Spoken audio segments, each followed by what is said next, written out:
Live from New Delhi, you're watching DD India Live, India's voice to the world. I'm Siddharth Bharadwaj. Coming up in the next 30 minutes. UN Secretary General Antonio Guterres reiterates his urgent calls for a humanitarian ceasefire in Gaza. UN chief also visits hospital in northern Sinai in Egypt to meet those injured in conflict. Over 200 students and staff abducted by gunmen from a school in northern Nigeria earlier this month have been released. Another 17 kidnapped students rescued by Nigerian army in Sokoto. The fever of Festival of Colour Holi grips India. India's Defence Minister Rajnath Singh celebrates Holi with armed forces personnel at Leh in Ladakh.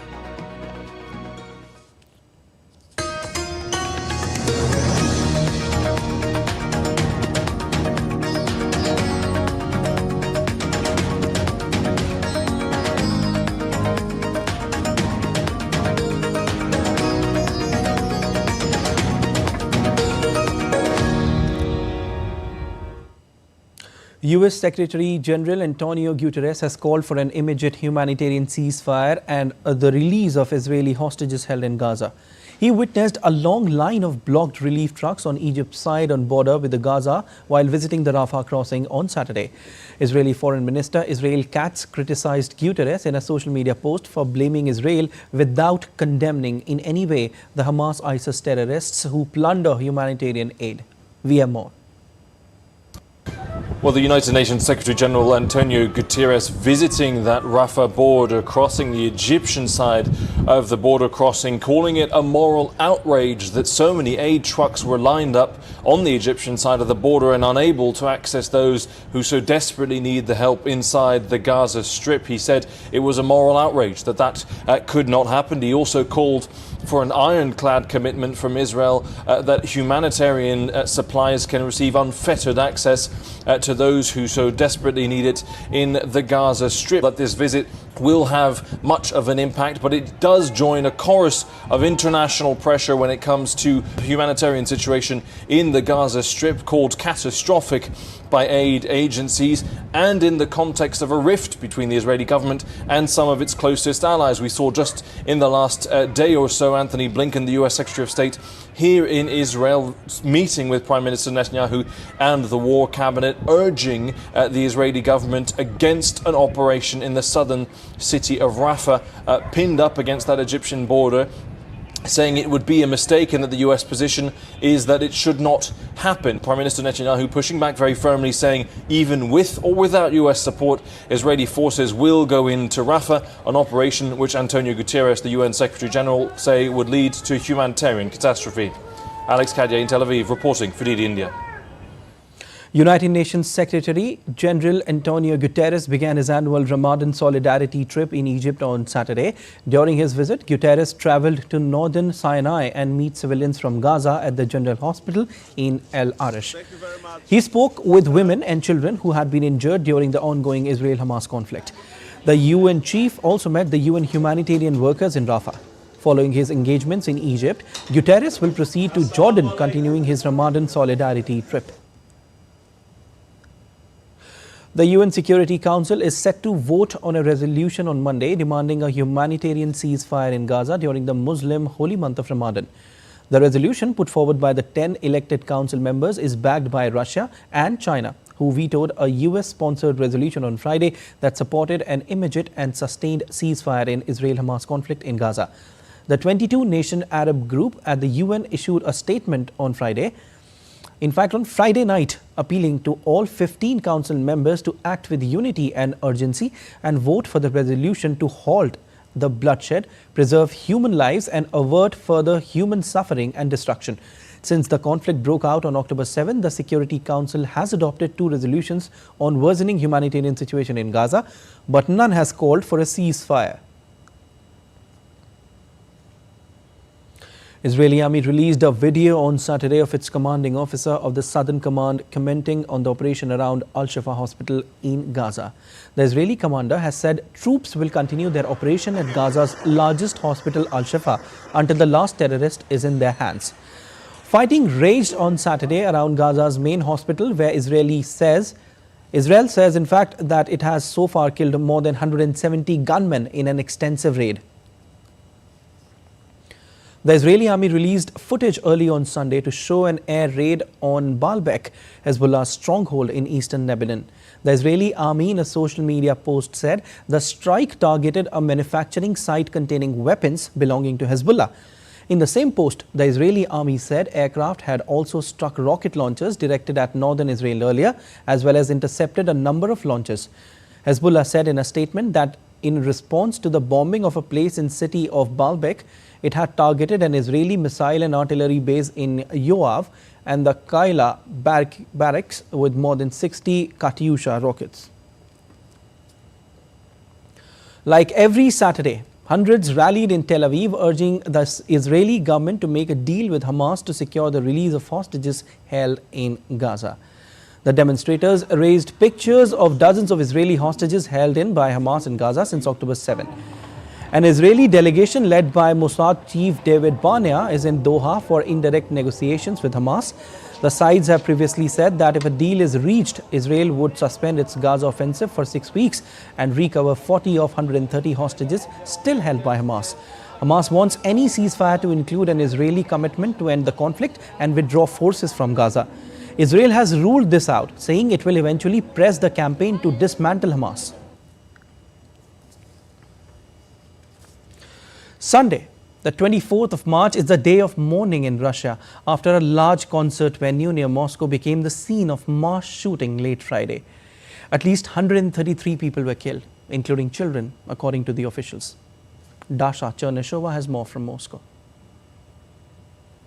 Speaking 19 hours after the terrorist attack at the Crocus City Hall, Russian President Vladimir Putin said 4 men directly involved in the attack have been detained. Russian Interior Ministry says they are all foreigners. FSB had earlier said that these men were trying to escape to Ukraine. President Putin said it is now needed to identify all the accomplices who were involved in the attack, people who have helped to plan, stash weapons, get to the scene. He did not assign the blame, but said whoever they are, they should be punished. So now the investigation focuses on who stood behind this attack. Sunday has been declared the National Day of Mourning in Russia. But as the situation settled at the site of the attack, people started to bring more and more flowers in memory of the victims. Hundreds of people volunteered to donate blood. The body count has been rising as many people were trapped inside the rooms where they tried to hide from the gunmen and later suffocated. Dasha Cherneshova in Moscow, reporting for DD India. In the latest update from Russia-Ukraine conflict, Russia launched airstrikes on Kyiv and the western Ukrainian region of Lviv on Sunday. The head of Kyiv's military administration said Ukraine air defense downed about a dozen of missiles over Kyiv and nearby areas. Meanwhile, Poland stated that a Russian missile went about 2 kilometers into Polish airspace. The operational command of the Polish armed forces said on the social media service X that Polish and allied aircraft have been activated, which may result in increased noise levels, especially in the southeastern part of the country. Over 200 students and staff abducted by a gunman from a school in northern Nigeria earlier this month have been released. This was informed by the office of the governor of Kaduna on Sunday. Earlier, Nigeria's army has rescued 17 students and a woman who were kidnapped in a dawn raid by armed men 2 weeks ago in northwest Sokoto state. The attack at a school on March 9 came 2 days after the mass abduction of school children in Kaduna.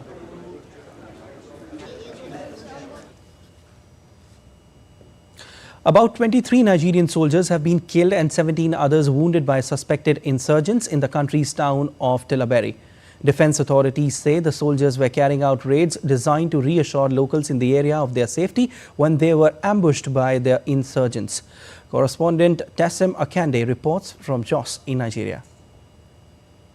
The authorities say the troops were also able to neutralize 30 of the insurgents.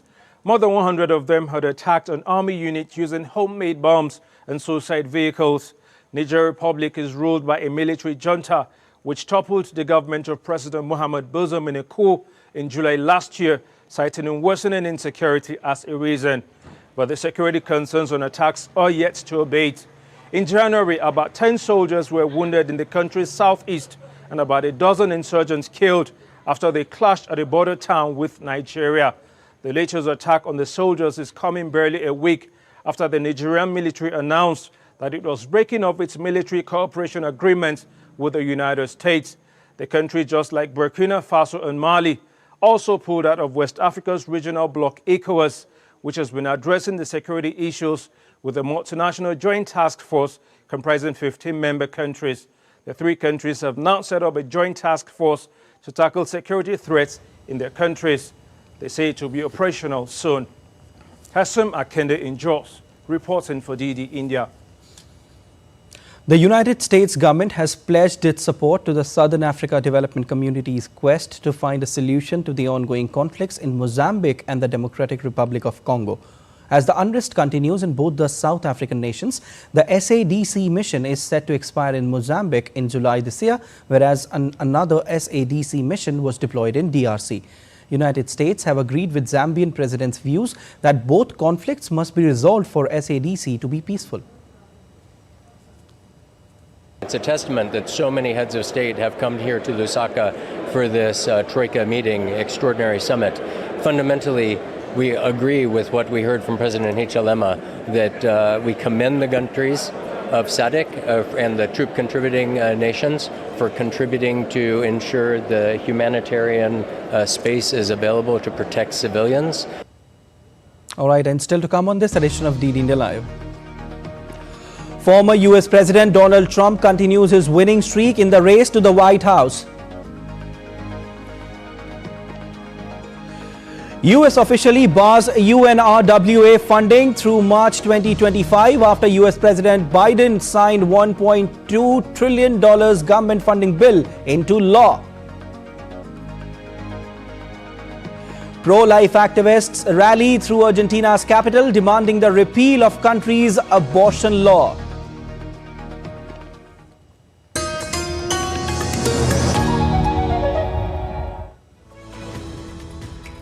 We just don't bring you the news as it unfolds. We get to the heart of the matter. We don't just present facts, we demystify complex social, political and economic events. We break stories that shape the world's present and future because you deserve the truth. I am Tanvi Taneja from New Delhi. I'm Ollie Barrett from London. I'm Nick Harper from Washington, D.C.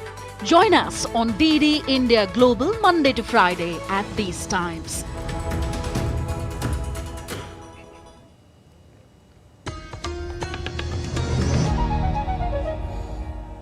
You're watching DD India Live. I'm Siddharth Bharadwaj. In London, dozens gathered outside the Foreign Office to protest against a new national security law that came into force in Hong Kong on Saturday. The protesters say the law, also known as Article 23, erodes freedom in the city and damages its international financial hub credentials. It took effect at midnight, days after Hong Kong's lawmakers passed it unanimously, fast-tracking legislation to plug what authorities called national security loopholes. Chinese Coast Guard ships hit a Philippine supply boat with water cannons on Saturday in the latest confrontation near a disputed shoal in South China Sea, causing injuries to its Navy crew members and heavy damage to the wooden vessel. The far-flung shoal has been occupied by a small contingent of Philippine Navy and Marines on a marooned warship since 1999, but has been surrounded by Chinese Coast Guard and suspected militia vessels in an increasingly tense territorial standoff. It's the second time the Philippine boat has been damaged by the Chinese Coast Guard's water cannon assault in March alone. And tensions escalated along the United States-Mexico border as migrants attempted to challenge the newly razor wire barriers erected on the border near El Paso. Texas Department of Public Safety troopers stationed on the U.S. side of the border fired non-lethal projectiles into a crowd of migrants attempting to dismantle the razor wire barriers. A U.S. appeals court on March 20th began hearing arguments on whether to continue blocking Texas law that would empower the state authorities to arrest and prosecute migrants for illegally crossing the U.S.-Mexico border. The dispute over the Texas law in is one in a series of legal battles between Republican state officials and the Biden administration over the state's ability to police the border. Former US President Donald Trump continuing his winning streak in the race to the White House. Trump registered victory in the Republican primaries in the state of Louisiana and Illinois, while President Joe Biden won the Louisiana Democratic presidential primary. As per the early projections, both Trump and Biden are expected to win over 88% of votes. Earlier this week, Trump won the Illinois Republican primary. Now, the US has officially barred UNRWA funding through March 2025 after US President Biden signed a $1.2 trillion government funding into law. Funding bill also eliminates funding for the UN Commission of Inquiry against Israel and fully funds the annual US security commitment of $3.3 billion for Israel, which allocates funding for the Iron Dome and other defensive systems.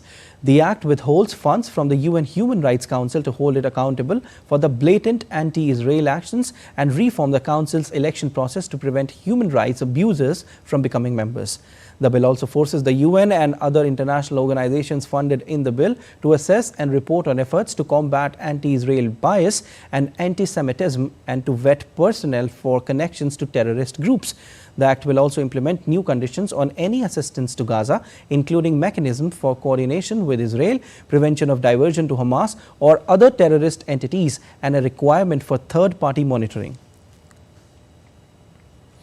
India's Defence Minister Rajnath Singh travelled to Leh in Ladakh to celebrate the Festival of Colour, Holi, with armed forces personnel at Leh military station. The minister and armed forces personnel were seen smearing colours each other and exchanging greetings. Army Chief General Manoj Pandey was also present on the occasion in Leh. The Festival of Colour, Holi, celebrates the triumph of good over evil. One of the biggest festivals in India, it is celebrated with great fanfare by Hindus around the world. Rajnath Singh was earlier scheduled to celebrate Holi with armed forces personnel deployed in Siachen, but due to the inclement weather conditions there, his schedule was changed and decided to celebrate Holi in Leh. Rajnath Singh hailed the valour of Indian armed forces personnel in protecting the border. आप लोगों के फौलादी और बुलंद हौसलों के घेरों के बीच हमारा पूरा देश खुद को पूरी तरह से महफूज पाता है। हमारे देश की एक लंबी सीमा है। इन सीमावर्ती क्षेत्रों से कभी-कभार चिंताजनक खबरें भी आती हैं। इन खबरों के बावजूद आपको मालूम है कि आपका देश एक खुशहाल भरी जिंदगी जी रहा है और लगातार यह हमारा देश आगे बढ़ रहा है। The Indian Defence Minister Rajnath Singh laid a wreath at Hall of Fame in Leh, Ladakh. The Hall of Fame is a museum constructed by the Indian Army in memory of the brave Indian soldiers who laid down their lives defending the motherland. It stands as a reminder of the great sacrifices made by our soldiers to ensure the safety and security of our country.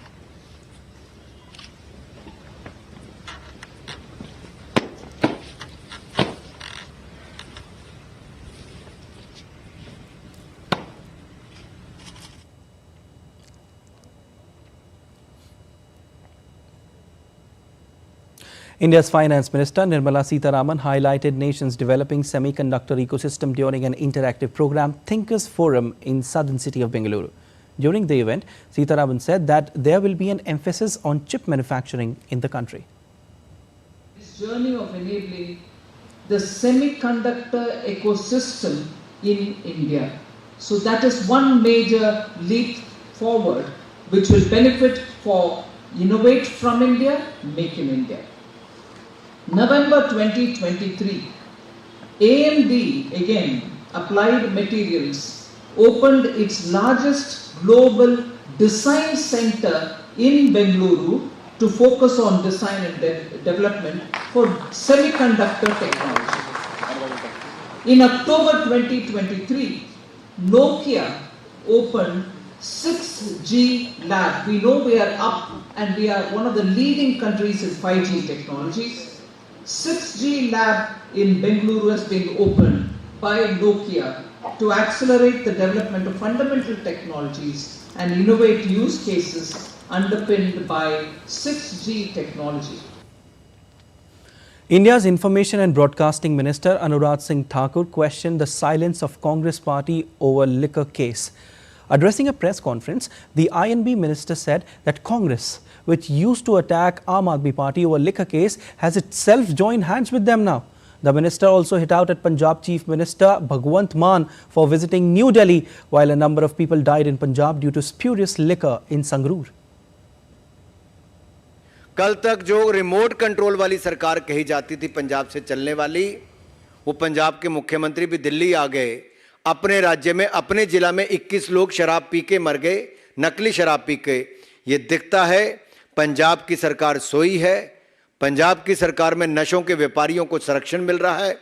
जो पंजाब में समर्थन मिल रहा है शराब घोटाले के मुख्य आरोपी किंग पिन अरविंद केजरीवाल को, हम तब भी कहते थे अरविंद केजरीवाल किंग पिन है, और आज ईडी ने भी कहा है अरविंद केजरीवाल किंग पिन है। All right, let's get you the latest on what's happening in India in the run-up to the world's largest democratic election in India.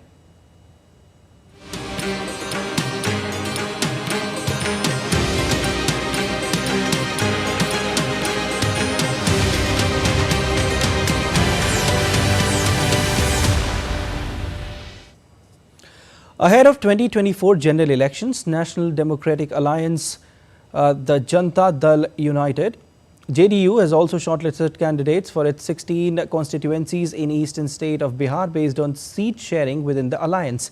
Among those whose names were announced include Lovely Anand from Shivhar, Devesh Chandra Thakur from Sitamarhi, Alok Suman from Gopalganj, Santosh Kushwaha from Purnia, Master Mujahid Alam from Kishanganj and Rajiv Ranjan Lalan Singh from Munger, Chandeshwar Prasad from Jehanabad. Another political party, Bahujan Samaj Party BSP, released the names of its 16 candidates in northern state of Uttar Pradesh for the upcoming general elections. As per the list, Majid Ali has been given a party ticket from Saharanpur, Shripal Singh from Kairana and Dara Singh Prajapati from Muzaffarnagar. Vijendra Singh has been fielded from Bijnor, Surendra Pal Singh from Nagina and Mohammad Irfan Saifi from Moradabad and Girish Chandra Jatav from Bulandshahr. Bharatiya Janata Party held a meeting of its Central Election Committee on Saturday to decide the names of the candidates for the upcoming general elections. The list, which is expected to be announced today, will include candidates from Uttar Pradesh, West Bengal, Rajasthan, Orissa and Andhra Pradesh. The election for 543 Lok Sabha seats will commence in 7 phases starting April 19. Well, the Congress party on Saturday released the 4th list of 46 candidates for the upcoming general polls. With this, the Congress has declared a total of 183 candidates for the upcoming polls so far. Uttar Pradesh Congress President Ajay Rai has been fielded from Varanasi against BJP candidate and Prime Minister Narendra Modi. Congress leader Digvijay Singh will contest from Rajgarh constituency, Imran Masood from Saharanpur and Danish Ali from Amroha. The party is yet to announce its candidates for the Amethi and Raebareli constituencies. Now some news of IPL. The focus will be on KL Rahul's form and fitness as Lucknow Super Giants take on Rajasthan Royals in their Indian Premier League match in Jaipur on Sunday. Rahul missed the last 4 tests against England due to injury. Rahul will look to hit top gear not only as a batter but also as a leader of Super Giants, especially after guiding the team to successive playoffs in the first 2 seasons. His opposite number, Sanju Samson, will be keen to find his rhythm right from the start. Both the teams will have some tough calls to make as they figure out their best 11. Royals have a solid batting lineup boosting of the likes of informed Yashasvi Jaiswal, Josh Butler besides skipper Sansom. In another match, 5-time champions Mumbai Indians will kick off their IPL 2024 campaign with a game against Gujarat Titans on Sunday in Ahmedabad. The match will mark Hardik Pandya's return to Mumbai Indians, which traded Pandya from Gujarat Titans and appointed the all-rounder as the skipper of the team. Pandya already has 1 IPL title, having led Gujarat Titans to the silverware in 2022. The other vital players are Rohit Sharma, Surya Kumar Yadav, Ishan Kishan and Jasprit Bumrah. Meanwhile, Gujarat Titans will be led by Shubman Gill. The other key players are David Miller, Matthew Wade, Riddhiman Saha and Kane Williamson. Kidambi Shrikant's long-awaited resurgence came to an end in the semi-finals of the Swiss Open Super 300 after a narrow loss. The former world number one failed to capitalize on his chances, going down 21-15, 9-21, 18-21 to Lin Chunyi in a match that lasted an hour and 5 minutes. From one lens, this is a satisfactory outing for Kidambi Shrikant, who was struggling to string together back-to-back wins on BWF Tour and has broken that duck with a semi-final run. But from the other angle, this will be a missed opportunity for the former world number one to reach his first final since the 2021 World Championships. Top-seeded Spaniard Carlos Alcaraz breezed to win over countryman Roberto Cabales Baena on Saturday night to advance to third round of the rain-hit Miami Open. The 20-year-old Alcaraz broke the 31-year-old Cabales Baena early and often to claim a 6-2, 6-1 victory and advanced to the next round, where he will face France's Gael Monfils. 2023 champion Russian Daniil Medvedev opened his Miami Open title defense with a 6-4, 6-2 victory over Hungary's Martin Fucsovics and will face 30th seeded Brit Cameron Norrie in the next round. The third-seeded Russian won 30 of 37 first-serve points and converted each of his 3 break chances in the win. Austria's Christoph Baumgartner scored 6 seconds after kickoff in Saturday's 2-0 friendly win over Slovakia, the fastest recorded goal in international football. The 24-year-old sprinted from the centre circle and skipped past 3 challenges before firing a low shot from outside the box into the bottom corner.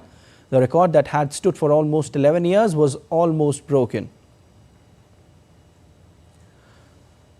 Again, hours later, as Florian Wirtz scored Germany's fastest international goal after only 7 seconds, as the Euro 2024 hosts earned a confidence-boosting 2-0 friendly victory over France.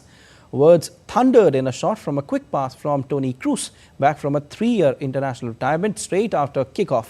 Lukas Podolski's goal for Germany against Ecuador in 2013 had been the quickest international goal until Baumgartner and Wirtz's efforts.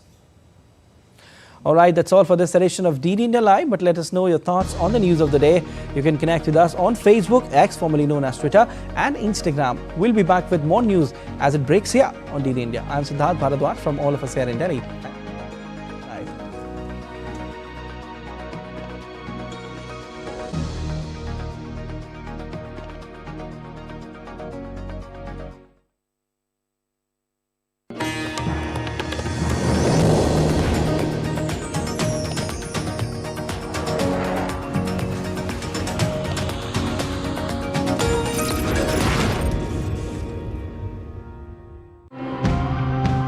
In today's episode, let's try to understand what does it mean to truly celebrate all women. Let's uncover the layers of their struggles in different walks of life. My biggest motivation was to save the environmental waste that I was creating, to reduce the carbon footprint, waste footprint. And when we talk about menstrual waste or periods as a topic, I think this fits in very well with the intersection of social and environmental issues. The weather in Meghalaya definitely one of the center points of how we design these systems. And then sort of maybe just take the region in the state and try and design a system that is designed to work in that situation. We address financial education topics, from making a family budget to creating a small business plan for micro-enterprises. Topics also include health and wellness for women. Global temperatures have changed these days. That too, it doesn't rain where it needs to rain. And in this situation, the only crop that survives is millet. Check. जाना पड़ेगा। अरे game छोड़ के 1 महीना हो गया complaint किए हुए, बैंक रिफंड ही नहीं कर रहा है। कंप्लेंट करनी है। अरे बैठिए बैठिए यहीं से कर लीजिए आरबीआई के ऑम्बुड्समैन को। कैसे? आरबीआई अधिकृत बैंक, एनबीएफसी या डिजिटल लेन देन के जितने भी प्लेटफॉर्म्स हैं उनकी शिकायत आप कर सकते हैं घर बैठे बैठे। आरबीआई के सीएमएस पोर्टल पर। ये हो गया चेकमेट। कंप्लेंट करेंगे क्या? आरबीआई कहता है जानकार बनिए, सतर्क रहिए। We just don't bring you the news as it unfolds. We get to the heart of the matter. We don't just present facts, we demystify complex social, political and economic events. We break stories that shape the world's present and future because you deserve the truth. I am Tanvi Taneja from New Delhi. I'm Ollie Barrett from London. I'm Nick Harper from Washington, D.C. Join us on DD India Global Monday to Friday at these times.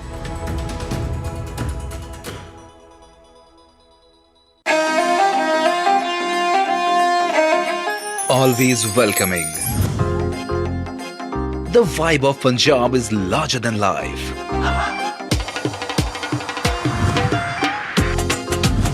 Warm up to grandeur that's beyond compare.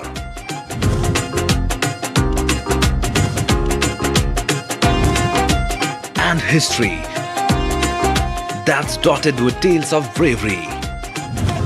Smiling soul of India, where music, art, cuisine and culture comes together to create an unforgettable impression. Punjab is all set to win your hearts with its unique and colorful extravaganza.